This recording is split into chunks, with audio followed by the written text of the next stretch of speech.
देखो आप सिस्टम पे जाके लिखोगे एज्यूर ट्रस्ट पोर्टल, जैसे आप लिखोगे तो फर्स्ट लिंक ही आ जाएगा आपको, Microsoft Azure portal, create your free account today. इस पे आप क्लिक कर देंगे। ठीक है, ठीक है। तो डायरेक्ट ये खुल जाएगा आपका, create your free account today, इस तरह से लिखा आएगा 12 मंथ ऑफ फ्री सर्विसेज। ठीक है, तो अब ये देखो इसके साथ क्या क्या दे रहा है आपको। 12 मंथ्स यानी कि 1 साल के लिए होता है ये फ्री, लेकिन एक्चुअल में ये 30 डेज में ही एक्सपायर हो जाता है एक्चुअल में। अगर आप इसे कंटिन्यूस यूज करोगे 1 हफ्ते में खत्म हो जाएगा ये पैसा, अगर सही से आपने यूज किया है इसे। ठीक है। लेकिन ये 30 डेज अच्छा। इसने दिया तो है, लेकिन ये जल्दी खत्म हो जाता है उससे पहले ही। अगर आप लगातार इस पे करते हो काम तो ये बहुत जल्दी काटता है पैसा। ऑलवेज फ्री लिखा हुआ है, 25 हम्म। प्लस सर्विसेज फ्री है इसके साथ। 13,300 रुपये आपके अकाउंट में क्रेडिट हो जाएंगे जैसे ही आप लॉगिन करोगे, इसमें अपनी कार्ड डिटेल डालोगे। ठीक है, ठीक है। और ये देखो 12 AI सर्विसेज फ्री दे रहा है ये। अब इसमें देखो आपको क्या क्या फ्री मिलेगा। देखो जब आप लाइनेक्स मशीन बनाओगे 750 आवर्स फ्री है आपके। इस तरह से विंडोज की कोई मशीन बनाओगे 750 आवर्स तक काम कर सकते हो।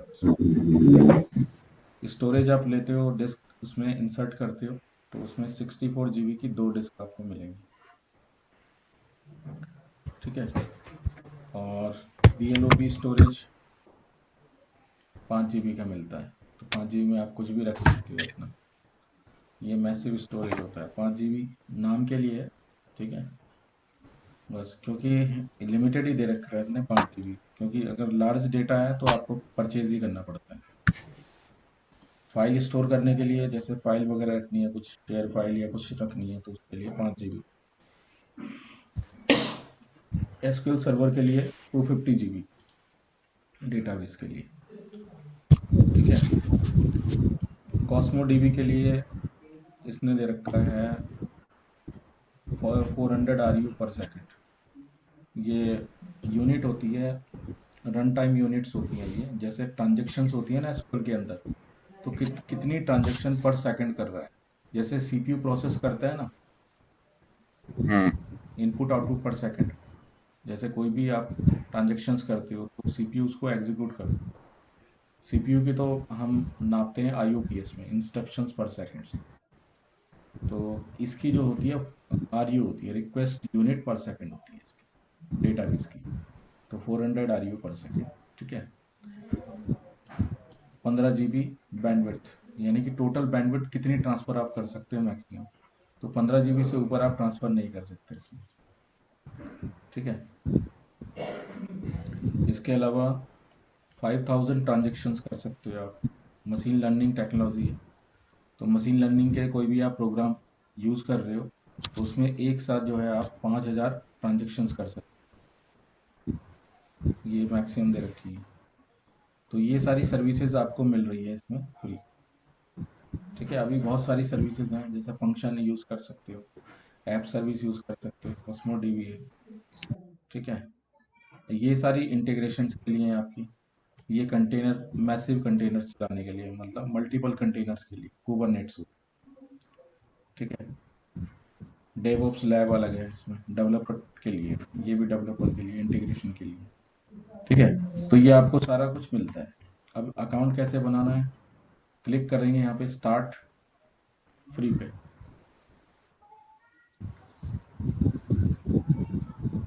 तो साइन अप प्रोसेस स्टार्ट हो जाएगा। बस आपको फॉर्म फिलअप करना है, यहाँ पे अपनी कार्ड डिटेल डालनी है, फ़ोन नंबर सही डालना है, और आपका काम हो जाएगा। तो यहाँ पे देखो मेरा तो पहले से यहाँ पे बना हुआ है, तो दोबारा मेरा अकाउंट तो बनेगा नहीं। ठीक है, तो हम्म। अगर आप बनाना चाहते हो तो आप अपनी स्क्रीन शेयर करो, मैं स्टेप बाय स्टेप आपको गाइड करता रहूँगा, तो आप बना लो इसमें। ठीक। बस सर सिर्फ इतना ही है और बन जाएगा अकाउंट? बन जाएगा, बस फॉर्म फिलअप जब करना है एक बस। Basic email. बस आपको इसमें ठीक है, वो मैं कर विंडोज़ लूंगा का वो। माइक्रोसॉफ्ट का अकाउंट चाहिए, उसमें फॉर्म फिलअप करना है, ठीक है। नाम, फ़ोन नंबर, ईमेल आईडी बस, और अगले पेज पे कार्ड डिटेल ठीक। आएंगी, उसको फिल कर दोगे तो बन जाएगा बस। ठीक। कुछ नहीं है, इतनी बड़ी चीज़ नहीं है। और कार्ड में कुछ होना चाहिए या नहीं होना चाहिए भी तो चलेगा? नहीं, क्रेडिट कार्ड होना चाहिए आपके पास। वो क्या करेगा आपके, ₹2 काटेगा उसमें से, ठीक डिडक्ट है। करेगा और फिर रिफंड कर देगा। तो जिससे क्या ठीक होता है। है कि दूस लिंक हो जाता है। ठीक है, और दूसरा ये, अगर दुबई का एड्रेस दूंगा या इंडिया का एड्रेस दूंगा, कुछ फर्क होता है या सेम ही अमाउंट कटती है? नहीं, आप इंडिया के दीजिए ना, इंडिया का ज़्यादा सही रहेगा आपके लिए। अच्छा, क्योंकि मैं पाकिस्तान से हूं तो फिर मुझे पाकिस्तान का या तो देना पड़ेगा। अ, और ये जो है वो भी डिटेक्ट करेगा, पर आपकी लोकेशन किस लोकेशन से, अगर आपने कंट्री सेलेक्ट कर लिया वहाँ पे, आपको अगर इंडिया सेलेक्ट करते हो तब तो ठीक है, आपकी इंडिया वाला कार्ड ले लेगा। लेकिन अगर आपने कंट्री हाँ। कोई दूसरी सेलेक्ट की तो वहीं का कार्ड लेगा, फिर ये दिक्कत हो जाएगी। नहीं तो अगर मैं, यानी है तो मैं पाकिस्तान से हूँ, रह रहा मैं दुबई में हूँ, तो हम्म। मुझे कौन सी लोकेशन सेलेक्ट करनी पड़ेगी? कार्ड मेरा दुबई का होगा? दुबई का कार्ड तो दुबई चूज कीजिए आप। अच्छा। कार्ड दुबई का क्योंकि जो है वो मैंने दुबई कीजिए। इसलिए पूछा है कि कुछ चीजें दूसरे मुल्कों के लोगों के लिए सस्ती होती हैं। अगर दुबई में कोई रह रहा होगा तो उसको थोड़ा सा ज्यादा चार्ज पड़ेगा, पाकिस्तान में वही चीज लेंगे तो कम पड़ेगा। तो कुछ ऐसा इसमें भी है या नहीं है? देखो, इसमें प्राइसिंग का थोड़ा सा डिफरेंस हो जाता है लोकेशन वाइज। अब क्या होता है कि जैसे अभी तो आप फ्री अकाउंट बना रहे हो तो कहीं का भी बना सकते हो, लेकिन जैसे आप उसे ठीक कंटिन्यू है। रखना चाहते हो अगर उसी अकाउंट को, तो फिर वो क्या हम्म। करेगा, वो चार्जेस उस हिसाब से काटेगा कंट्री के हिसाब ठीक है। अब जब मैंने ये फॉर्म फिल कर दिया तो मैं प्रेस करूंगा लॉगिन, तो किस तरह की स्क्रीन आएगी? से। देखिए, इसमें जैसे आप पूरा लॉगिन पोर्टल में आ जाओगे ना, जब मैं बताता हूँ, ठीक है। ये खुलेगा आपका portal.azure.com, इस पे आ जाओगे आप। अभी मैं इसको लॉग ऑफ करके लॉग आउट करके आपको बताता हूँ कैसे खुलता है। अभी तो मेरा यहाँ पे ऑलरेडी ठीक। यहाँ पे वो किया हुआ है ना।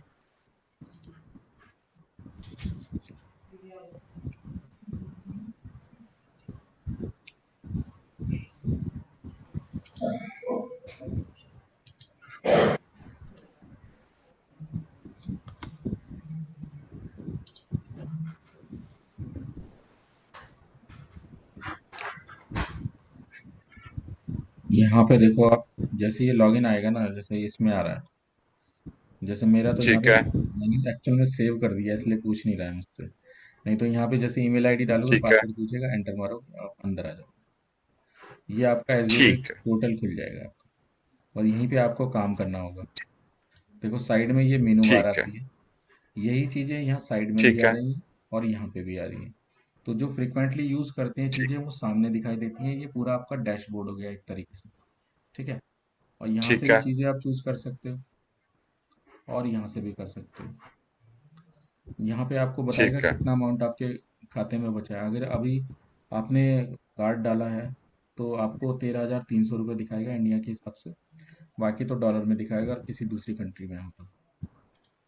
ठीक है, यहाँ ठीक है। नोटिफिकेशन आती है, ये जो बेल आइकन है नोटिफिकेशन का है ये। ठीक है, कोई भी आप हम्म। टास्क परफॉर्म करोगे नोटिफिकेशन आ जाएगा, उस पर क्लिक करके देख सकते हो प्रोसेस क्या चल रही है बैकग्राउंड में। ठीक है, ठीक है। और यहाँ पे आप क्लिक करोगे तो यहाँ अपना अकाउंट मैनेज कर सकते हो, माई माइक्रोसॉफ्ट अकाउंट। यहाँ से आप इसे मैनेज कर सकते हो अकाउंट।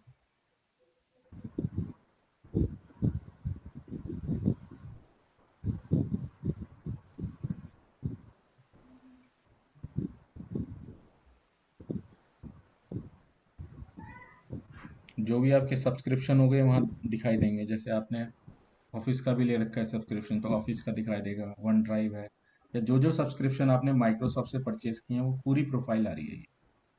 ठीक है, ये देखो, ये हम्म। पेमेंट बिलिंग में अगर आपने कोई कार्ड ऐड किया है तो इसमें इसके अंदर जाके आप कार्ड चेंज कर सकते हो या हटा सकते हो कभी भी उसे। ठीक है, अगर देखो आप हम्म। चाहते हो सर्विसेज ऑफ करना, कोई आप चाहते नहीं कि आगे से कोई काम करे, तो आप कार्ड अपना डिलीट कर दीजिए यहाँ से। ठीक है, तो कार्ड जो हटा सकते हो आप ठीक है। इसमें। प्राइवेसी, यहाँ पे कुछ प्राइवेसी पॉलिसीज हैं, उनको आप क्या है, टिक मार्क कर सकते हो। ठीक है, ठीक आपने है। कोई भी काम किया है, ठीक है, तो सिक्योरिटी इंफॉर्मेशन यहाँ पे आपको दिखाएगा। आप फिर पासवर्ड, आप देखो पासवर्ड जब भी आप सिक्योरिटी में जाते हो, प्राइवेसी में जाते हो, फिर से लॉगिन करवाता है आपसे। ये देखो अब यहाँ पे सारी चीजें आएंगी। यहाँ से आप पासवर्ड वगैरह चेंज कर सकते हो, चेंज माई पासवर्ड। आपने क्या क्या एक्टिविटी रिसेंटली की है वो यहाँ पे दिखाई देगी। सिक्योरिटी इन्फॉर्मेशन, कॉन्टैक्ट इन्फॉर्मेशन, ये सब दिखाई देगी यहाँ पे, ठीक है। इसके अलावा देखो यहाँ पे बिलिंग वगैरह का होता है, ऑर्डर हिस्ट्री, बिलिंग, पेमेंट, ये सब यहाँ पे देख सकते हो आप, एड्रेस बुक वगैरह, ठीक है। हम्म, आपकी इन्फॉर्मेशन यहाँ आएगी और इनको डिटेल आपकी सारी दिखाई देगा। ये देखो जैसे मेरी दिखा रहा है, ये इंडिया में है, कहाँ का है, ठीक है। ये सारी चीज़ें आएंगी। चेंज करना है पासवर्ड वगैरह, बिलिंग में जाना है, यहीं से आप कर सकते हो। तो ये सारी चीज़ें आपको मिलेंगी। सर्विसेज एंड हम्म, सब्सक्रिप्शन वो दिखाएगा आपको क्या क्या आपके पास है,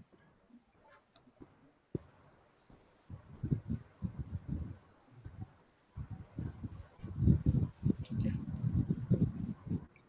ये मेरे यही चल रहा है, 365 वाला भी चल रहा है, वन तो ड्राइव भी चल रहा है। दो सिस्टम में मैंने यूज कर कभी सकते वन ड्राइव वगैरह यूज नहीं किया, हैं। लेकिन उसका कॉन्सेप्ट ये है कि अगर मेरे पास लार्ज फाइल है तो मैं वन ड्राइव पे अपलोड कर दूंगा, बाद में आपको लिंक भेजूंगा, आप उसको डाउनलोड कर दोगे, ये कॉन्सेप्ट है। ये तो देखो, ये अपनी फाइल्स इसके ऊपर रख सकते हो, 1 टीबी का स्पेस आपको मिलता है वन ड्राइव में, ठीक है। कितने और का? 1 टीबी का स्पेस सब्सक्रिप्शन के साथ, मतलब ये आप ऑफिस 365 सब्सक्रिप्शन लेते हो ना, इसके साथ 1 टीबी का मिलता है, जी। ठीक है। और इसमें अपनी फाइल्स वगैरह रख सकते हो और कभी भी लॉगिन करके वहां से डाउनलोड कर सकते हो या अपलोड कर सकते हो, या किसी को शेयर कराना है तो लिंक शेयर करके वहां पे उसको दे सकते हो, वो डाउनलोड कर लेंगे, ठीक है। शेयर ठीक भी है, कर तो सकते ये हो, जो आपका, डॉक्यूमेंट भी रख सकते हो, सारा कुछ। जी, तो बताइए। आपका ये जो ऑफिस 65 है, ये आपका एक्सचेंज सर्वर है, ये क्या है ये? नहीं नहीं, ये मेरा चल रहा है ऑफिस। देखो मैंने पहले ऑफिस 65 का ले रखा था, ये वाला, ठीक है। तो ये भी चल रहा ठीक है है। मेरा, उसके बाद मैंने ऑफिस प्रोफेशनल प्लस नया वाला वर्जन लिया है, ठीक तो है। इसका भी नहीं, मुझे चल रहा है। पता नहीं है कि ऑफिस 365 किसको कहते हैं। मुझे एमएस ऑफिस का पता है, एक्सचेंज का पता है, तो इसलिए मैंने बोला कि ऑफिस 365 ये क्या बुला है। देखो ऑफिस 365 में आपको क्या करता है, आपको जितने भी जो डॉक्यूमेंट माइक्रोसॉफ्ट ऑफिस की फैसिलिटी है वो तो सारे दे ही रहा है। अब उसमें ये हाँ। फायदा होता है कि जैसे आपने डॉक्यूमेंट बनाया अपना, सेव जो होगा वो हाँ। ऑटोमेटिकली वन ड्राइव में सेव हो जाएगा आपका, ठीक है। ठीक है। दूसरा क्या है कि आप दूसरी जगह, जैसे आप दूसरे पीसी में बैठोगे और वहां पे आपको डॉक्यूमेंट कैरी करने की जरूरत नहीं है, जैसे आप बैठोगे लॉगिन करोगे डॉक्यूमेंट सामने आ जाएगा और आप काम करना स्टार्ट कर दोगे उसको, मतलब तो ये पीसी में इसकी कुछ रखने की जरूरत नहीं है। बेसिक सब ठीक है, क्योंकि जब हम दो चार लैपटॉप यूज करते हैं घर में और यूज करते हैं, ऑफिस में और यूज करते हैं, तो वो बार बार हमें फ्लैश मेमोरी पे डालने पड़ते हैं वो डॉक्यूमेंट। ये नहीं, इसमें नहीं डालना पड़ेगा आपको, ये तो आपके क्लाउड पे ही सेव हो जाएगा सारा कुछ, ठीक है। डायरेक्ट ऑटोमेटिकली वहीं सेव कर रहा है। हाँ, आप चाहे तो अपने पीसी की लोकेशन भी दे सकते हो। आप चाहते हो कि पीसी पे अलग सेव हो और उस पे अलग सेव हो, तो आप दोनों जगह सेव कर सकते हो, पर जरूरत नहीं है, आप जैसे ही करोगे ऑटोमेटिक उठा लेगा वहीं से, मतलब क्लाउड क्लाउड पे गॉट ही इट। स्टोर कर देगा वो। और फिर आप दूसरे पीसी में गए और आपने लॉगिन किया वहाँ पे, जैसे मैंने दो पीसी में, देखो 2 कॉपीज लिखा है ना, तो जैसे दूसरे में जाऊंगा तो वहाँ पे भी वो दिखाई देगा मुझे, ठीक है। ऐसे आपको जो लाइसेंस मिलता है इसके साथ जो है वो 5 उसका मिलता है, 5 सिस्टम का, डिपेंड तो ये करता है कि तकरीबन आप कितने का है? ये वाला, ये ये तो ऑफिस हाँ। प्रोफेशनल है, आप ये लोगे ना आप, तो ये पर उसके हिसाब से मिलता है। जैसे तकरीबन कोई आइडिया है प्राइस? सबसे कम वाला तो होम प्रीमियम है आपका, उसके बाद प्रोफेशनल हो गया आपका, ऐसे इसके रेट बढ़ते हैं। रेट का तो देखो इसका ठीक। मैं आपको बता दूंगा, क्योंकि प्राइसिंग का अलग अलग जगह पे अलग अलग डिफरेंस होता है। तो आप ठीक है। इंटरनेट पे जाके भी देख सकते हो उसकी प्राइसिंग क्या है, डायरेक्ट आप लिखिए ऑफिस 365 सब्सक्रिप्शन, तो आपको पहले फ्री हम्म। देगा, ट्रायल देगा, ट्रायल खत्म होने के बाद आपको बोलेगा चार्ज होगा, तो वो बता देगा कितना पर मंथ हम्म। लगेगा या पर ईयर लगेगा। मंथ के हिसाब से भी आप कटवा सकते हो और ईयर के हिसाब से भी, और आप बता दोगे कितने सिस्टम का चाहिए तो उतने सिस्टम का आपको मिल जाएगा। साथ में इसमें देखो क्या है कि आप ईमेल ईमेल भी चाहते हो अगर आप, तो ईमेल सिस्टम के लिए आपका जो होता है ऑफिस 365 का जो वैसा वर्जन है, क्या कहते हैं उसको, कॉर्पोरेट वर्जन, जो आपका हम्म। एंटरप्राइज वर्जन है वो लेना पड़ेगा। तो एंटरप्राइज वर्जन जैसे आप लेते हो तो उसमें मेलिंग का पूरा सिस्टम मिलेगा, आपके सारे मेल जो होंगे वो क्लाउड पे ही स्टोर होंगे, और कहीं से भी आप उसको रिस्टोर कर सकते हो, डाउनलोड कर सकते हो और किसी भी सिस्टम पे कॉन्फ़िगर कर सकते हो। वहाँ पे भी आपको कुछ सेव करने की ज़रूरत नहीं है अपने पीसी, सारे मेल आपके ऑनलाइन ही सेव हो जाएंगे वहीं पे। और जहाँ पे आप जाओगे वहाँ पे वो ऑटोमेटिकली पूछेगा इंस्टॉल करने के लिए, ऑफिस इंस्टॉल करने। तो आप office.com पे जाओगे, एंटर मारोगे, वहाँ पे आपको ऐड करना पड़ेगा, अपना डिवाइस रजिस्टर करना पड़ेगा जिस पे नए वाले पे डालनी। तो नया डिवाइस रजिस्टर करके इंस्टॉल ऑप्शन आ जाएगा, ठीक है, और आप उसमें इंस्टॉल करोगे तो सारे डॉक्यूमेंट वहाँ भी दिखाई देंगे आप। तो ये सेंट्रलाइज हो गया एक तरीके से, ठीक है। ठीक है। देखो ये मेरा एक्सपायर कर गया था तो मैंने फिर ये वाला रिन्यू नहीं किया था, फिर ये वाला जो मेरा चल रहा था ये मेरे पास था तो इस वाले को मैंने यूज कर लिया था। तो दोनों ठीक। एक ही है, मतलब इसमें जो फैसिलिटी है वही इसमें भी है, ठीक है। ये देखो जैसे रिन्यू करोगे तो पैसे मांगेगा, फिर ये बता देगा देखो अभी कितना चार्ज लगेगा।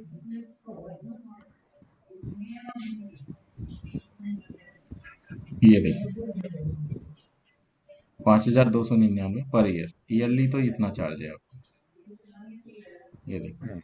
और पर मंथ लोगे तो 530 रुपये पर मंथ, ये नीचे लिखा। और ये पर्सनल वाला लोगे तो 4000 करीब, 4200 के आसपास, 420 रुपये पर मंथ, ठीक है। तो ये है इसमें, मेरा ये वाला चल रहा था, इसके साथ देखो 1 TB क्लाउड स्टोरेज फ्री था, ठीक है। इसके साथ भी 1 TB तो सभी के साथ दे रहे हैं फ्री क्लाउड ही। बाकी आपको देखो वन सब्सक्रिप्शन मिल रहा है इसका, ऑफिस एप्स का सारे आपको सेंट्रलाइज मिलेंगे, क्लाउड बेस्ड स्टोरेज मिलेगा, ठीक है।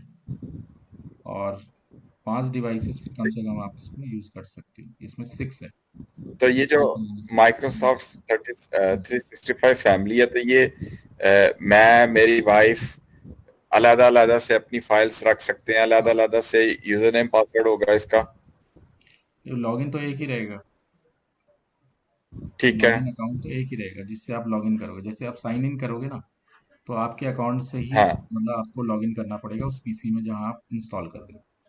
तो जैसे ही आप ठीक इंस्टॉल है। वहाँ पे लॉगिन करोगे ना, वहाँ पे इंस्टॉल ऑफिस का ऑप्शन आएगा, क्लिक करोगे वो डाउनलोड होके इंस्टॉल हो जाएगा उस कंप्यूटर में। तो एक डिवाइस वो रजिस्टर हो एक जाएगी। कंप्यूटर। हाँ, जितनी डिवाइस को ठीक है। रजिस्टर करने के लिए एक आप अपने मोबाइल पे भी कर सकते हो, मोबाइल पे फ्री होता है रजिस्टर। ठीक है। एक मोबाइल पे फ्री है आपका, बाकी आप 6 लोग इसको यूज कर सकते हैं, पाँच सौ तो तीस जब रुपये 6 यूज करेंगे, एक मेरा घर पर्सनल लैपटॉप हो गया, एक वाइफ का हम्म, ऑफिस का हो गया, एक घर का हो गया, इस तरह 3 लैपटॉप हो गए हम्म, जो 6 पीपल के आ रहा है ये। हाँ,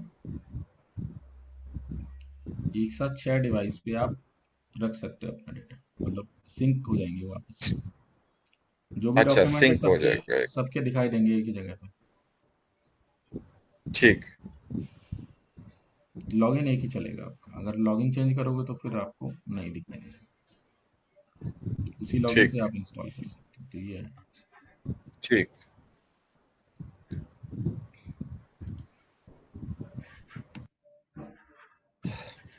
अच्छा, कुछ थ्योरी आपकी इसमें रह गई थी तो वो मैं हम्म। कंप्लीट करा देता हूँ आपके। हम्म। इसमें देखो नेक्स्ट जो इसमें आता है, एक तो आपका सिक्योरिटी है और प्राइसिंग है, दो बच गए आपका, वो मैं आपको करा देता हूँ। देखो इसमें एक होता है ठीक है। Azure trust centre. Azure trust centre क्या करता है, आपकी प्राइवेसी, सिक्योरिटी और कंप्लेंस पॉलिसी बनाता है। तो जो यूजर्स हैं वो यूजर इस पे इसलिए भरोसा कर रहे हैं क्योंकि ये जो है कुछ सिक्योरिटी स्टैंडर्ड को फॉलो करता है, ठीक है। और ये क्या करता है, ऑटोमेटिकली आपकी जो इंफॉर्मेशन है वो कलेक्ट करता है इसकी प्रिवेसी पॉलिसी के हिसाब से, ठीक है। और जैसे कि आपके नेटवर्क में कोई या सिस्टम में कोई वायरस आ गया, कुछ आ गया, तो आपको अलर्ट करेगा, आपका लॉग जो है वो मेंटेन करता है, ये पूरा लॉग बनाता है, ठीक है। तो इसमें देखो 3 चीजें हैं इसकी सर्विसेज के अंदर, सिक्योरिटी, प्रिवेसी और कंप्लायंस, ठीक है। इन तीनों चीज़ों को ये फोकस करता है। आपकी जो ये माइक्रोसॉफ्ट के जो प्रोडक्ट आप क्लाउड पे यूज़ कर रहे हो उनके लिए ये सेंट्रलाइज पॉलिसी बना के रख रहा है ट्रस्ट सेंटर के अंदर। तो आप इस पे क्लिक करके देख सकते हो क्या क्या है इसकी पॉलिसी, पूरा बहुत लंबा वो है इसका, ठीक है, डिटेल्ड। ठीक है। तो ज़्यादा डिटेल में आपको जाने की ज़रूरत नहीं, मैं आपको शॉर्ट में बता रहा हूँ क्या क्या चीज़ें। देखो, इसके अंदर देखो क्या है कि हमारे पास सिक्योरिटी के लिए कुछ कंप्लायंस प्रोग्राम है जिन पे ये बेस्ड है, जो काम करती हैं। लिखा है देखो, enterprise company will not by your software solution unless it is secure. भाई हम लोग क्यों क्लाउड यूज करें और क्लाउड के प्रोग्राम्स को क्यों यूज करें?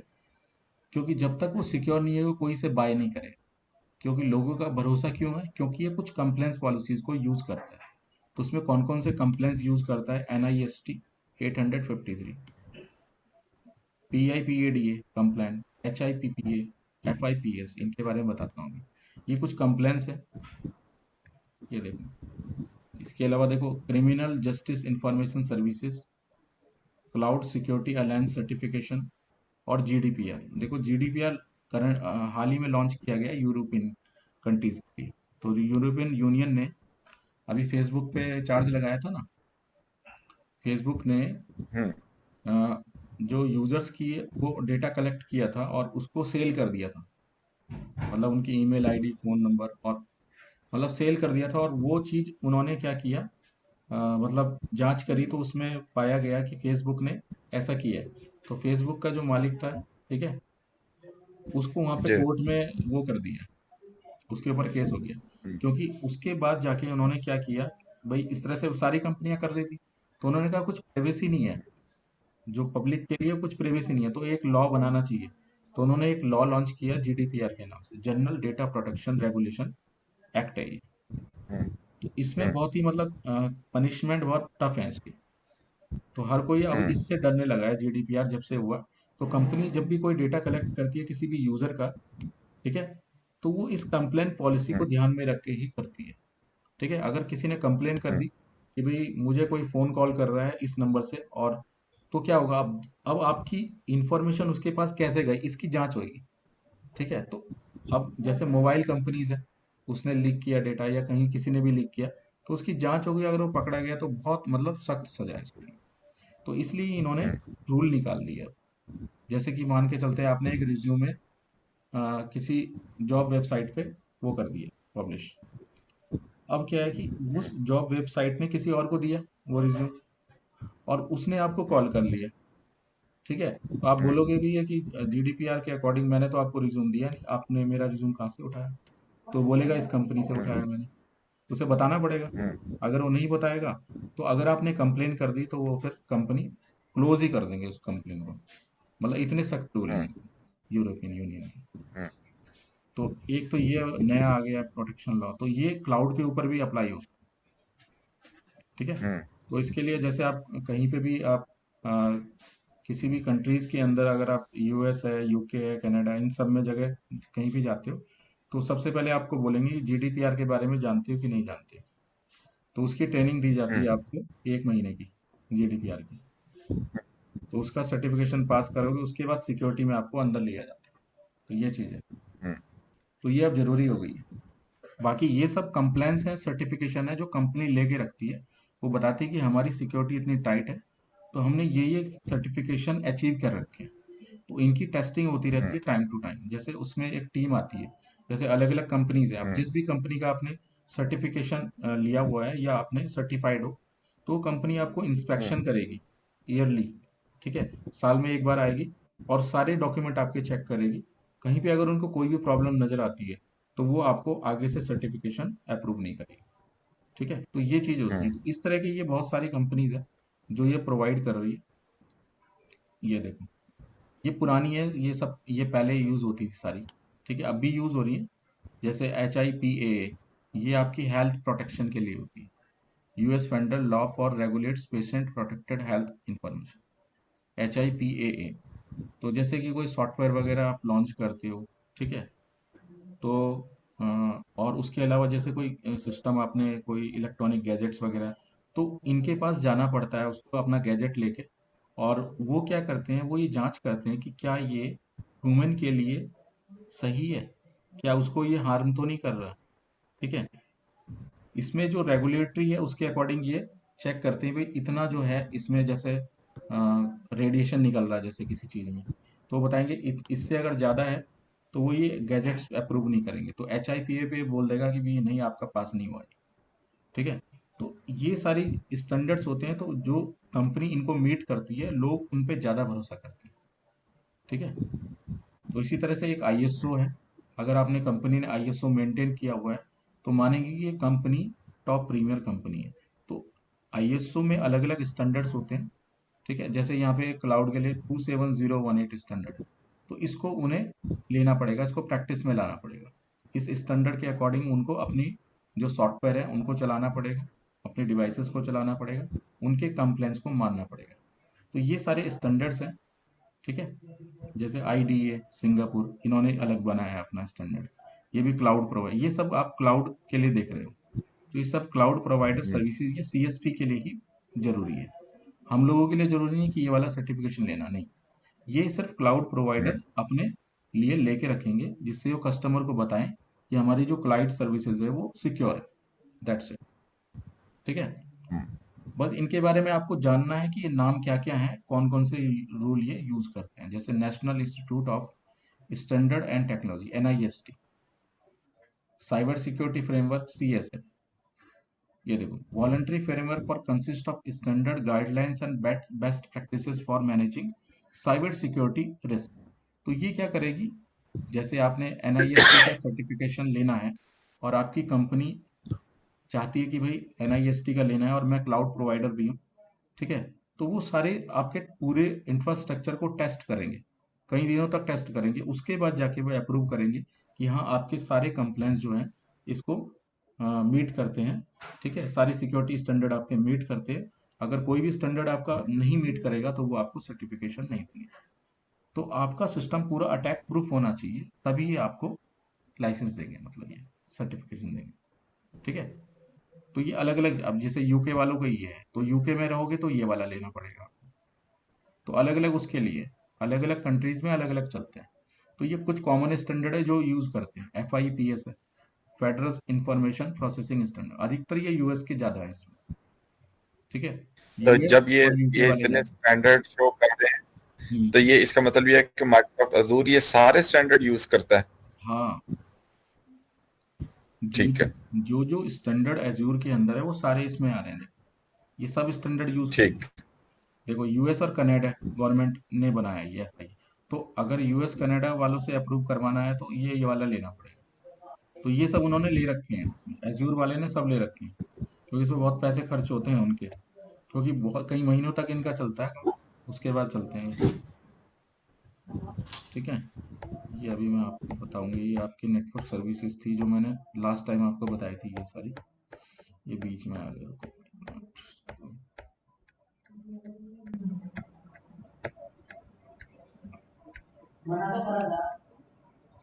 हाँ। एज्योर की देखो security policy. Azure policy is a service you can use to create, assign, manage policies. ये policy allows you to enforce और control the property of the resource। अब जैसे कि मान के चलते भी आप बहुत सारी सर्विसेज को यूज कर रहे हैं किसी भी एज्योर पोर्टल के अंदर, आपने एक रिसोर्स बनाया, उसके अंदर मशीन्स बनाई। ठीक है। और आप उसको यूज कर रहे हो। तो यहाँ पे क्या है कि सिक्योरिटी पॉलिसी के हिसाब से कुछ आपको पॉलिसीज बनानी पड़ेंगी वहाँ पे। तो इसमें क्या होता है, जब भी कोई रिसोर्स बनता है तो उसकी एक जेसन फाइल होती है। कौन सी फाइल होती है? JSON file. जेसन फाइल जो होती है इसकी कोड फाइल होती है। अभी देखो, जो मैंने आपको यहाँ दिख रही है ना,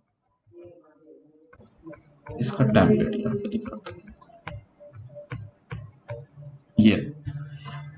ये आप जो देख रहे हो कोडिंग, ये एक जेसन फाइल। जैसे एक वर्चुअल मशीन बनेगी तो उसका कोड यहाँ पे बैकग्राउंड में ये चलेगा। जैसे आपने एक वर्चुअल मशीन बनाई, उसके बैकग्राउंड में कोड लिखा जाएगा ये वाला। तो इसकी एक फाइल होती है जिसका एक्सटेंशन होता है Jason. Jason is a template file for the virtual machine. ठीक है। इसकी बैकग्राउंड में ये प्रोग्रामिंग लिखी गई है। समझ रहे हो?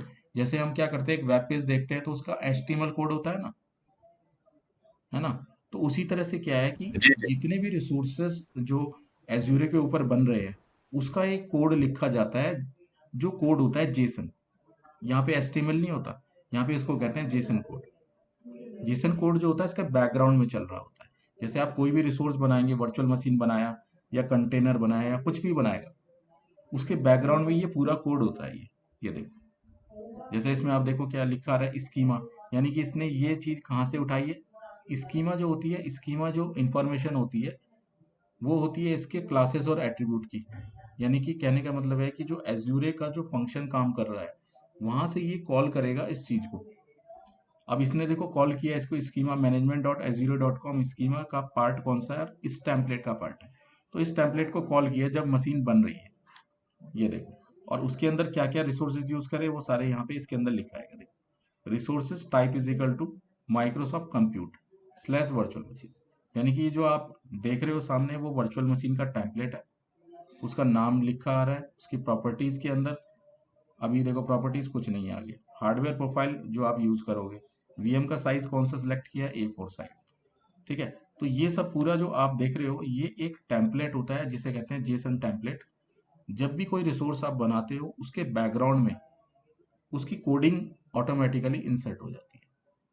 अब ये जो कोडिंग होती है मशीन इसको लर्न करती है। एक्चुअल में क्या होता है, मशीन जो होती है वो इसको लर्न करती है और उसके हिसाब से रिसोर्स को बना देती है। तो ये प्रोविजन करने का एक सबसे फास्टेस्ट मेथड होता है, ठीक है। देखो, what is infrastructure as a code. अब देखो आपने कहा इंफ्रास्ट्रक्चर एज ए सर्विस, पर यहाँ पे क्या हो रहा है, जो भी कोड लिखा जा रहा है उसके हिसाब से ही आपके रिसोर्स बन के तैयार हो। तो इसलिए इसको कहा गया इंफ्रास्ट्रक्चर एज ए कोड, ठीक है। The process of managing and provisioning the computer data centres through the machine readable define codes. देखो जितने भी इसके डेटा सेंटर है ऑटोमेटिक काम कर रहे हैं। वही यहाँ कोई बंदा बैठा थोड़ी है कि आपने वही यहाँ पे मशीन बनानी है तो आप अपने हिसाब से मशीन बना रहे हैं। और मशीन जो बन रही है वो कैसे बन रही है, कोई प्रोग्राम बैकग्राउंड में एग्जीक्यूट हो रहा है उसके थ्रू, यानी कि मशीन उसको रीड कर रही है और वहां से रिसोर्सेज को उठा के अप्लाई कर रही है, ठीक है। तो उसको बोल रहे हैं इंफ्रास्ट्रक्चर एज ए कोड। तो मशीन ने उसको रीड किया कोड को, किस कोड को, इस कोड को, that is the Jason code, ठीक है। इसकी डेफिनेशन फाइल्स को रीड किया उसने, rather than physical hardware configurations. हम यहाँ पे वर्चुअल मशीन की तरह हार्डवेयर को सिलेक्ट नहीं कर रहे कि 2 GB रैम देनी है या 4 GB रैम देनी है, वहाँ पे कुछ नहीं सिलेक्ट करना पड़ा। बल्कि क्या हो रहा है यहाँ पे जो आप रिसोर्सेज यूज कर रहे हो उसकी जो जेसन फाइल है उसके अकॉर्डिंग ही रिसोर्सेज जा रहे हैं, ठीक है। और ये काम जो हो रहा है ये ऑटोमेटिक हो रहा है, ठीक है। तो ये सारी चीजें जो होती है ये इसको बोलते हैं इंफ्रास्ट्रक्चर एज ए कोड। यानी कि जो कोड है वो रीड होगा और रीड होने के बाद हार्डवेयर कॉन्फ़िगरेशंस के अकॉर्डिंग वो रिसोर्स तैयार हो जाएगा। इस तरीके से आपके जो है क्लाउड के ऊपर काम होता है। समझ आया? तो मतलब ये जी एक तरह की जी जी। प्रोग्रामिंग बेस्ड चीजें हैं इसके अंदर, ठीक है। तो जो भी रिसोर्स आप यूज कर रहे हैं उसके पीछे वो कोड चल रहा है, प्रोग्राम कर रहा है, मशीन उस कोड को उठा रही है, रीड कर रही है और आपके सिस्टम को लॉन्च कर दे रही है उस हिसाब से, ठीक है। अब देखो कुछ यहाँ पे जैसे आप जाते हो तो कुछ डिफाइंड टेम्पलेट्स होते हैं, जैसे एग्जांपल बताते हैं। जैसे यहाँ देखो डिप्लॉय ए डीजेंजो ऐप, एक ऐप है उसका कोई नाम है यहाँ पे, ठीक है। अभी कह रहा है this template use the Azure Linux machine with custom script extension to deploy applications. ये क्या करेगा, एक लाइनेक्स की मशीन लेगा, लिनक्स मशीन के ऊपर क्या करेगा, ये एक एप्लीकेशन चलाएगा। और एप्लीकेशन में कौन सा एप्लीकेशन चलाएगा, देखो ये क्या करेगा, उबुंटू मशीन यूज करेगा। उबुंटू लिनक्स बेस हो गई, तो लिनक्स बेस मशीन बन गई यहाँ पे। साथ में क्या है, एक देखो इसके बैकग्राउंड में पाइथन और डीजेंजो जो इसका प्रोग्रामिंग है ये ऑटोमेटिकली इंस्टॉल हो जाएगा। तो क्या हो रहा है कि एक आपने क्या किया हुआ है, एक टेम्पलेट बनाया, यानी कि इसके पीछे एक कोडिंग है। जैसे ही आपने यूजर ने इसके ऊपर क्लिक किया, मशीन ने क्या किया, इसको रीड किया कोड को। और कोड को जैसे रीड किया इसके बैकग्राउंड में पाइथन और इसका जो ऐप है वो लॉन्च हो गया और वो इंस्टॉल हो गया उस मशीन पे। और थोड़ी देर बाद क्या है, डिप्लॉयमेंट प्रोसेस रेडी हो गया और आपके सामने वो मशीन रेडीमेड बन के तैयार हो गई, ठीक है। इस तरीके से आपका जो क्लाउड काम करता है, ठीक है। तो जो भी क्लाउड है वो किस पे काम कर रहा है, ARM टेम्पलेट पे, ठीक है। ये सब काम जो कर रहे हैं वो ARM टेम्पलेट पे काम कर रहे हैं। और ये जो टेम्पलेट है ये एक जेसन फाइल होती है जो अभी मैंने आपको बताई है, ये वाली, ठीक है। तो यहाँ पे क्या है, जो रिसोर्स मैनेजर है उस फाइल को आपने सेलेक्ट किया, उस रिसोर्स को सेलेक्ट किया आप जो चाहते हो, और वो रिसोर्स उसके अंदर बन के तैयार हो गया जिस हिसाब से प्रोग्रामिंग की गई थी उसमें। अब जैसे आपको लेना है एक डॉकर कंटेनर और उसमें आपको ubuntu चाहिए, तो इसके लिए कोड अलग होगा, ठीक है। दूसरी चीज के लिए दूसरा होगा। तो ऐसे बहुत सारे रिसोर्सेज यहाँ अवेलेबल हैं टेम्पलेट की फॉर्म में, आपको बस उसको सेलेक्ट करना होता है और यूज करना होता है, ठीक है।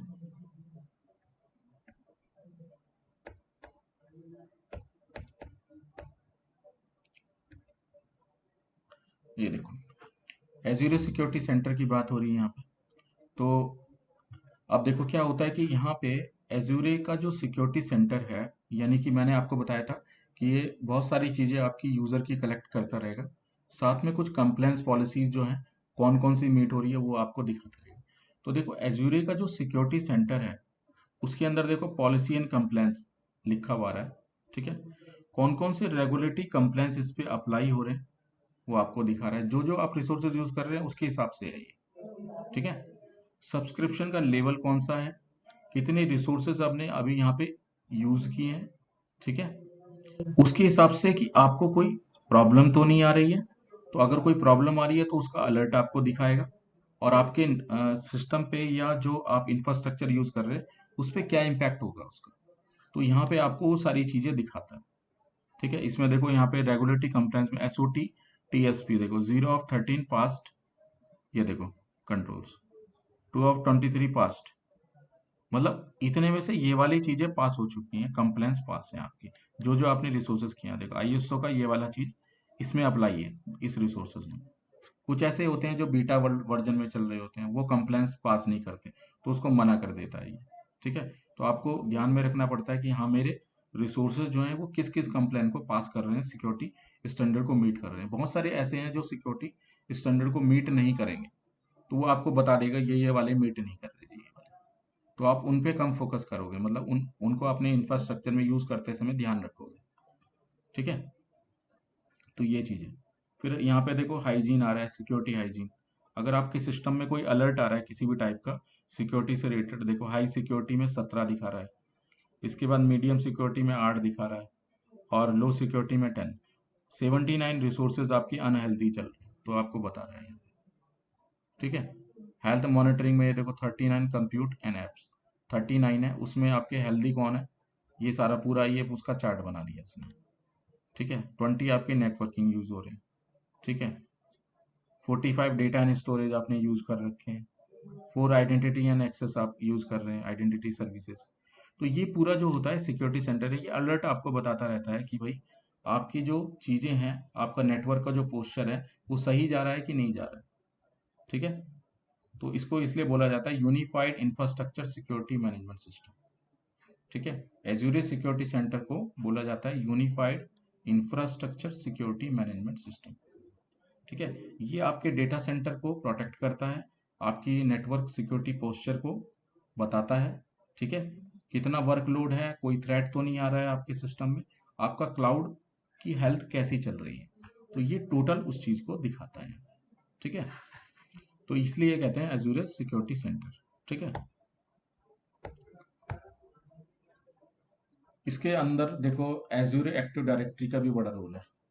जैसे कि भाई आप एक बहुत बड़ी कंपनी चला रहे हो, तो उसमें आप देखो क्या क्या यूज कर रहे हो आप, तो उसमें आप देखो क्या कर रहे हो, ऑफिस 365 आपका चल रहा है, एज्यूर पोर्टल अलग चल रहा है, कुछ आपकी service as a infrastructure application चल रही है, ठीक है।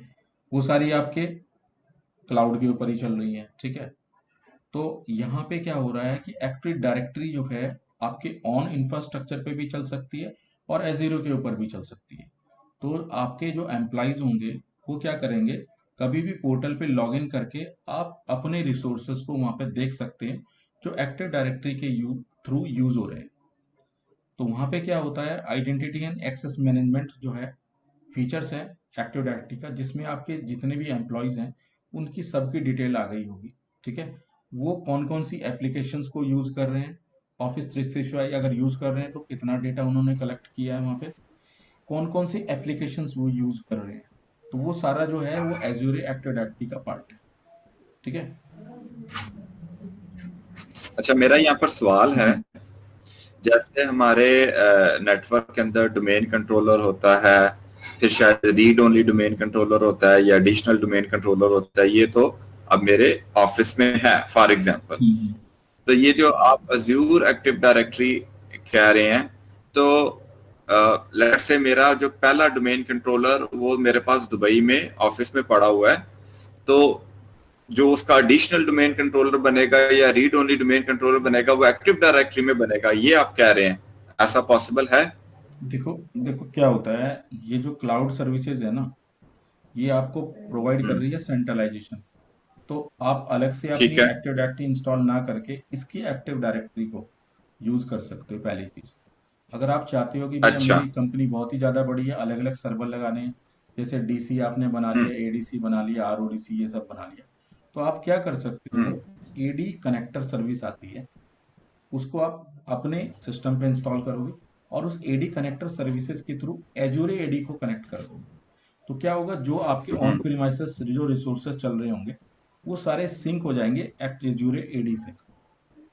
तो उसका बेनिफिट ये होगा कि अगर आपके इंफ्रास्ट्रक्चर में कोई सर्वर डाउन होता है, तो एजूरे एडी सर्विस को यूज करके आप दूसरा इंफ्रास्ट्रक्चर क्रिएट कर सकते हैं। ठीक है। ठीक है, तो मेरा सवाल ये था हाँ। कि लेट्स से मेरी एक डोमेन बनी हुई है abc.com, हम्म। तो वो तो फिजिकली मेरे पास है, मेरे ठीक है। पास यूजर भी हैं, फोल्डर भी चल रहे हैं, ग्रुप पॉलिसी भी चल रही है, सब कुछ चल रहा है। हम्म। अब मैंने स्केलेबिलिटी के लिए या बेहतर फीचर्स के लिए या बैक फॉल्ट टॉलरेंस के लिए अजूरे एडी सर्विस ले ली। तो हम्म। जब मैं अजूरे एडी सर्विस लूंगा रियल लाइफ में, तो मैं एक एक्स्ट्रा डोमेन कंट्रोलर डालता हूं, तो अजूरे एडी सर्विस जो आप बोल रहे हैं वहां पर भी एक डोमेन कंट्रोलर बनेगा या नहीं बनेगा? एजूरे एडी के अंदर, जी। हाँ, वो भी डोमेन कंट्रोलर होगा। वहां पर भी डोमेन कंट्रोलर हाँ, होगा? वो आपका डोमेन कंट्रोलर होगा, वो आपका पब्लिक हो गया, पब्लिक आईपी पे है वो डोमेन कंट्रोलर, जबकि नॉर्मल डोमेन कंट्रोलर आपका लोकल आईपी पे चल रहा है। ठीक है, तो फिर वो जो अजूरे का जो एडी होगा और जो मेरा एडी होगा वो आपस में फिर सिंक करेंगे? हाँ, उसके लिए कनेक्टर सर्विस डालोगे आप, दोनों को सिंक कर दोगे, तो जो यहाँ पे काम कर ठीक है। रहे हो आप, वो सारा वहाँ सिंक हो जाएगा। ठीक है, तो अगर मेरा ऑन प्रेमिसेस सर्वर डाउन होता है तो लोग वहां से भी लॉग इन कर सकते हैं और अपनी रिसोर्सेज एक्सेस कर सकते हाँ, हैं? वो दिखाएगा सारी चीजें आपको। ठीक। और फिर बाद में सारी चीजों को, पूरी एडी को वक्त के साथ साथ फिजिकल एडी ऑन प्रेमिसेस को मैं खत्म कर दूंगा और अजूरे को एडी को ही यूज करूंगा। हाँ देखो। ये हो रहा है या हाँ, होगा? देखो क्या हो रहा है ना आजकल, अब क्या है कि अगर एजूरे एडी आपको क्लाउड के ऊपर मिल रही है, तो आप अपना सर्वर लगा के क्यों टाइम वेस्ट कर रहे हो। पहली चीज तो ये है, क्योंकि वहां पे डाउन टाइम आपको मिलेगा नहीं, क्योंकि एक बार आपने सेटअप कर हम्म। लिया तो सारा अप ही रहेगा आपका, मतलब उसमें डाउन हम्म। होने के चांसेस बहुत कम है। ठीक है। तो आप क्यों अपना हम्म। ऑन प्रीमाइसेस में अपना इंफ्रास्ट्रक्चर वेस्ट करोगे। तो इसलिए क्या है, कंपनी ये करती है कि कंपनी क्या करती है, सीधा एजूरे एडी पे ही जाके अपना डोमेन बना लेती है। ठीक है। और उसके बाद क्या होगा, उसमें जो जो यूजर्स बनाते रहेंगे आप, उनका चार्ज देना पड़ेगा आपको। तो उतने ही आप सिस्टम ठीक है। या एम्प्लॉयज के लॉगिन बनाओगे जिनकी जरूरत है एक्चुअली। सभी ठीक है। सभी को वहां पे यूज नहीं, भाई जिसको आपको यूज करवाना है उसका बना लीजिए आप। और फिर आप क्या है, ऑफिस 365 भी उसी के साथ चलेगा आपका। तो ऑफिस 365 मेलिंग ठीक है। सिस्टम भी आपको वहीं से ऑफिस 365 मिल जाएगा। ठीक है। तो वो ठीक भी है। आपके एजूरी एडी से कनेक्ट रहेगा। ठीक है। तो आपको कोई ठीक है। प्रॉब्लम आएगी नहीं, आपको अपने तरफ से कुछ लगाने की जरूरत नहीं है। अगर फिर भी आप लगाना चाहते हो तो सर्वर हम्म। लगा सकते हो, और कनेक्टर के थ्रू कनेक्ट करा के काम कर सकते हो, जिससे कि बार बार आप तो ये जो एजूरे पोर्टल पे कनेक्टर लॉग इन आप ना करना पड़े। तो ये जो कनेक्टर आप बार बार कह रहे हैं, हमारे टाइम में active directory sites and services होता था, हाँ, तो वो तो अभी भी है। दुबई के लिए अलग से। जी जी। जी जी। वो तो अभी भी है, साइट एंड सर्विसेज। हाँ, तो हमारा दुबई का अलहदा से साइट बन गया, शारजा का अलहदा से बन गया, और उन उन दोनों के जो डोमेन कंट्रोलर हैं वो आपस में रेप्लिकेशन करते हैं और उनको हम कंट्रोल करते हैं। तो जी। यहाँ पर भी कोई अजूरे में भी कुछ ऐसा होता है? एजूरे में भी आप ऐसा कर सकते हो। एजूरे में एक एजूरे एडी को दूसरे अच्छा, एजूरे एडी के साथ कनेक्ट कर सकते हो, उसमें ठीक भी है। ऑप्शन है। इसमें आपका देखो पब्लिक आईपी जो उसका वो आपको पता होना चाहिए। यहाँ से आप क्या करोगे, एक मशीन हाँ, बना दोगे, इसके अंदर एक वर्चुअल मशीन लो आप, ठीक है, और ठीक उसमें है। उसमें आप क्या करोगे, एडी डाल दो, और एज्यूरे एडी जो है हम्म, उसका आईपी डाल के यहाँ पे डिप्लॉय कर दो उसका एडीसी, बन जाएगा। ठीक, ठीक। क्योंकि देखो हमें किसी भी मशीन को तो बनाने के ये लिए फिजिकली या वर्चुअली चाहिए, तो आप वर्चुअली ले सकते हैं वहाँ पे, और वहाँ पे बना दो एडीसी, कोई दिक्कत नहीं है, बन जाएगा वहाँ पे। जो हमारा नेक्स्ट एडमिनिस्ट्रेशन का कोर्स है अजूरे का, उसमें हमने ये चीजें प्रैक्टिकल करनी है, हाँ ये जिस तरह के सवाल मैं आपसे पूछ, हाँ, एज्यूरे एडी का पूरा डिटेल है उसके अंदर, और वो प्रैक्टिकल है। प्रैक्टिकली होगा। इसमें तो देखो थ्योरी पार्ट है सर, उसमें आपको कर करके दिखाएंगे। जो थ्योरी करना शुरू हो गया ना, हम्म। मैं बूढ़ा हो गया हूँ।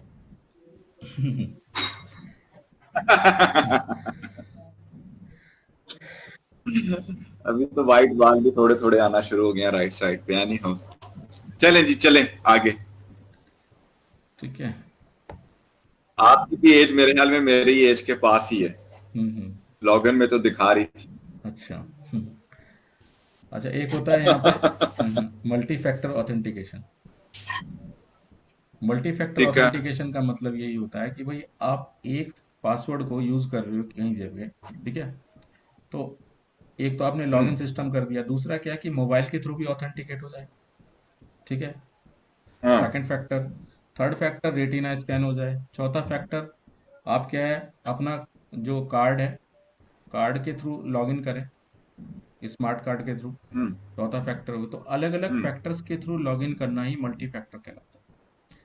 कि भाई जैसे आपने क्या किया, जीमेल तो आप जानते हो, जीमेल पे जैसे आप लॉगिन करते हो, जी, आपने अगर मोबाइल से कनेक्ट किया हुआ है, तो आपसे पूछेगा, यस नो टैप करना पड़ेगा आपको मोबाइल पे। अगर आपने कहा this is me, yes tap ठीक, किया, तो लॉगिन होगा, नहीं तो होगा नहीं। तो ये हो गया मल्टी फैक्टर, ठीक है। तो मल्टी फैक्टर ऑथेंटिकेशन जो है वो सभी में अब स्टार्ट हो गया है। तो क्लाउड जो सर्विसेज है वो यही कहती है कि एक चीज को प्रोटेक्ट करना है, तो आप एक चीज को एक चीज टूटेगी आपकी, तो दूसरी चीज आप जो है उसको उससे प्रोटेक्ट कर सकते हो। मतलब अगर किसी ने पासवर्ड चोरी कर दिया, ठीक है आपको, तो आप पासवर्ड रीसेट कर सकते हो, ठीक है। लेकिन क्या है कि हम्म, आपकी जो रिसोर्सेज है जो एक्चुअल है, जो आप जिसको यूज कर रहे हो, जैसे कि आप मोबाइल है, ठीक है, आपने मोबाइल को कनेक्ट कर दिया आपने लॉगिन सिस्टम से, तो क्या होगा, जब भी आप लॉगिन करोगे पासवर्ड भूल जाओगे, तो मोबाइल पे एक मैसेज आ जाएगा, और वहां से आप उसको रिकवर कर सकते हो, ठीक है। तो ये ठीक है। आपका मल्टी फैक्टर हो गया, एक से ज्यादा चीजों से लॉगिन करना। जैसे आपने सुना होगा गूगल ऑथेंटिकेटर, सुना है? हम्म, ये देखो जो सामने आप दिख रहे हो, ये गूगल ऑथेंटिकेटर, ये क्या कर रहा है देखो, हम्म, जैसे आपने यहाँ पे क्या किया, लॉगिन किया, पासवर्ड डाला, एंटर मारा, एक आपको सिक्योरिटी कोड डालना पड़ेगा। ये कोड कहाँ पे आएगा, आपके मोबाइल में आएगा, और ये कोड जो होता है ये 10 सेकंड के लिए ही डिस्प्ले होगा। 10 सेकंड बाद क्या है, ये आपका दूसरा कोड दिखाएगा, फिर 10 सेकंड होगी, फिर नया कोड आएगा। तो ऐसे ही करके बार बार ये नए नए कोड जनरेट कर रहा है, और ये टाइम सेंसिटिव कोड होता है। अगर आपने लेट किया तो ये कोड ठीक चेंज है। हो जाएगा। तो फिर आप उससे ठीक लॉगिन है, करोगे तो आप ज़्यादा सिक्योर हो जाएंगे। आज हम यहाँ तक पास कर सकते हैं। पीछे हमारा ये कितना रह गया है? बस अब तो ये देखो मैं थोड़ा थोड़ा बता रहा हूँ, बस प्राइसिंग का रह जाएगा आपका, खत्म है बस। ठीक है, क्योंकि आज हमारा पेस्ट कंट्रोल है तो हमें रूम छोड़ने का है। अच्छा। दूसरा, आपने मेरी फाइल देखी थी, लैब फाइल जो मैंने आपके साथ शेयर की थी एमसीएससी की टॉपिक के लिए? हाँ मैंने देख ली थी। तो जो मैं चाह रहा हूँ वो टॉपिक 5 मिनट की थ्योरी बता के ना, हम्म। कि आइस कजी का फंक्शन ये है, ठीक है। करने हम ये लगे हैं, ठीक और है। ये प्रैक्टिकली आपने करा के मुझे प्रैक्टिकल स्टेप्स बताने हैं, दैट्स ऑल। इस तरह हो सकता है? हाँ हो जाएगा, थोड़ा सा ठीक है। थ्योरी बता अब दूंगा, हमारे फिर पास, बाकी करा दूंगा ऐसे। हाँ, अब हमारे पास आगे 3 रास्ते हैं। हम्म। एक तो अजूर एडमिनिस्ट्रेशन की तरफ चले जाएं, दूसरा हम्म। वीएमवेयर की तरफ चले जाएं, क्योंकि हम्म। दोनों मेरे लिए नई चीजें हैं तो उसमें हम्म। मुझे टाइम चाहिए। और एक मेरे पास ये है कि इन दोनों में से एक लेके हम्म। साथ मैं अपने को एमसीएससी के टॉपिक भी कर लूं। तो ठीक है। अब मुझे वो वाला कोर्स चाहिए जिसमें थ्योरी कम से कम है, हैंड्स ऑन ज्यादा है, स्टेप बाय स्टेप ज्यादा है। वो कौन कौन से हैं? अजूर एडमिन है या VMware है? देखो एज्यूर एडमिन में तो सारी नई चीजें हैं, तो थ्योरी तो देखो थोड़ी करानी पड़ेगी आपको। मतलब आधा आधा घंटे ठीक है। थ्योरी करानी पड़ेगी, क्योंकि वो चीज आपको समझानी पहले पड़ेगी, फिर करनी पड़ेगी, है ना। ठीक है। और VMware? VMware में आपको थ्योरी उतनी ज्यादा नहीं है, प्रैक्टिकल पार्ट ज्यादा है। यानी 2 मिनट, 5 मिनट, दस हाँ मिनट की उसमें, थ्योरी बताई हाँ ये। उसमें थ्योरी कम है, दिखाना ज्यादा है उसमें। ठीक है, तो उसकी भी वो स्टेप बाय स्टेप मिल जाएगी। हाँ मिल जाएगी। मैं आपको एक अच्छा। एक गाइड अब मैं, एक गाइड दे दूंगा, बुक दे दूंगा आपको।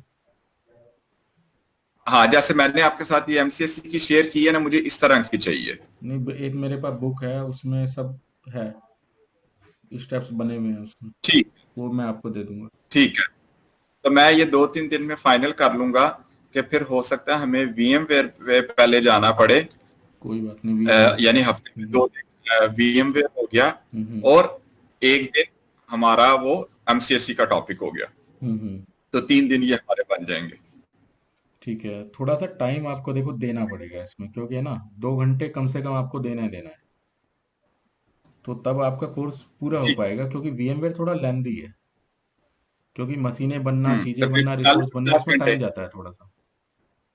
40-50 घंटे कह रहे हैं आप?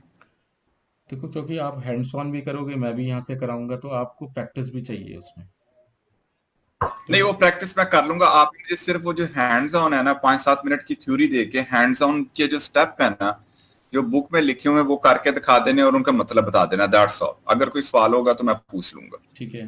देखो मैं तो पता क्या और करता हूँ, वो मैं देखो अपने, दो तरीके होते हैं जी पढ़ने जी। के। एक तो यह है कि मैं पहले से सारा कुछ लैब तैयार करके रखूँ, और आपको सिर्फ वो चीज़ हम्म दिखा दूँ जो आपको देखनी है। हम्म बहुत से लोग हम्म, ऐसा ही करते हैं, लेकिन मैं क्या करता हूँ, मैं स्क्रैच से करता हूँ सारी चीज़। मतलब आपने ठीक मेरी है। जितनी वीडियो देखी, मैं बिल्कुल स्क्रैच से करता हूँ, मतलब सारी चीज़ें एक एक स्टेप करके दिखाता हूँ पहले, उसके बाद बनाता हूँ लैब, हाँ और उसके बाद दिखाता हूँ आपको। मेरा ये तरीका ठीक है, है। लेकिन उसमें वो तरीका बहुत अच्छा है, लेकिन उसमें एक चीज अगर ऐड हो जाए तो वो फिर परफेक्ट हो जाएगा। हम्म। वो परफेक्ट ये है कि अगर वो जो स्टेप्स किए हैं हम्म वो हैंड्स ऑन पेपर की फॉर्म में मिल जाए, क्योंकि दुनिया का हर आदमी सिर्फ हम्म। वीडियो देख के नहीं समझ सकता, बात सही या है। दुनिया का हर आदमी सही कह जो है रहे ना, हो। हैंड्स ऑन के स्टेप देखे, वो मिक्स चीजें चलती हैं। हाँ हाँ, ये तो कभी है। आप इस मूड में होते हो कि आप 45 मिनट की, 35 मिनट की वीडियो देख लो, कभी आप को ना वीडियो आंखों में दर्द हो रही होती है, या कोई भी आपकी लाइफ में कोई चेंज आया है, हम्म। तो आप कहते हैं यार मैं ये प्रिंट आउट निकालता हूँ, हम्म इसके ऊपर लिखता हूँ, खुद से लिखता हूँ, हम्म आज मेरा देखने का मूड नहीं है, आज हम्म मेरा लिखने का मूड है। हम्म। तो वो आपकी चॉइस है, आपका पढ़ाने का तरीका है। मेरी ये रिक्वायरमेंट है कि वो जो लैब स्टेप्स हैं वो कहीं लिखे हों, ताकि ठीक है। मैंने अगर वो वीडियो में या आपसे पढ़ लिया तो मैं अपने पीसफुल टाइम में उनको 2 4 5 7 दफा रिपीट कर लूं, तो वो सारी जिंदगी के लिए मुझे हम्म। याद रहेगा, ठीक है। बजाय कि मुझे वो वीडियो देखनी पड़ेगी कि कौन से क्वेश्चन में ग्रुप पॉलिसी का ब्लॉक इनहेरिटेंस हुआ था। अच्छा। तो पूरी वीडियो मुझे लिए देखनी पड़ेगी। ये तो लेकिन है। अगर वो स्टेप बाय स्टेप नहीं लिखा हुआ है तो वहां पर मैं एकदम देख सकता हूँ कि ये कहाँ पर है। हम्म। ये सही कह रहे तो हो। ये request। हम्म। चलो। ठीक है जी। चलो तो ठीक है, फिर स्टेप बाय स्टेप ही आपको गाइड बना देते हैं एक आपके लिए, छोटी सी, जिसमें स्टेप लिखे चलें, होंगे सारे, ठीक। है ना। ठीक है जी, थैंक यू सो मच। कल हमारा मेरे ख्याल में 10 बजे का टाइम है इंडिया ठीक के। है, 10, हाँ 10 बजे कर लेंगे, कोई दिक्कत नहीं। चलें, take care, thank you, thank चलिए, यू। Okay bye.